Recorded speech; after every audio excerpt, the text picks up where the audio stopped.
Општина Крива Паланка со усвојување на одлуката за реализација на проектот за воспоставување регионален систем за управување со отпад во североисточниот плански регион, како и преку останати проекти кои во моментот се имплементираат, е активно вклучена во програмите на Центарот за развој на североисточен плански регион. Истакна на средбата со градоначалникот на Крива Паланка Младен Протиќ, раководител на североисточниот плански регион. Одлуката за реализација на горе споменатиот проект беше усвоена на втората седница на Советот на општина Крива Паланка, која се одржа на 3 ноември.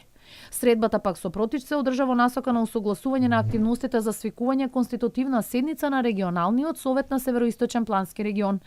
На седницата на тој регионален совет ќе треба да се усвои приоритетна листа проекти за 2018 година со кои СИПР ќе аплицира по програмата на Биро за регионален развој и програма на Министерство за локална самоуправа за 2018 година, истакна Протиќ.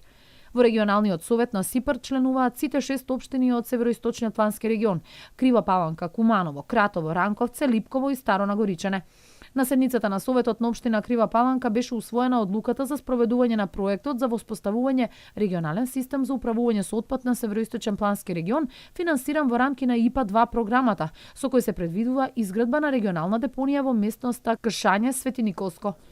Проектот ќе се одвива во 4 фази. Позначајно за нашата општина е што ќе се изврши санирање на постоечките диви депонии на територијата на Крива Паланка кај местноста Самоков и село Конопница и ќе се изврши култивирање на површината. Општината ќе набави 192 контейнери, ќе добија 2 возила за компактирање и 1 камион со рамна платформа со кран. Ќе се изгради транспортен центар во Ранковце и целосно дислоцирање на депониите до новата регионална депонија во Кшање, истакна градоначалникот на Крива Паланка Борјанчо Мицевски.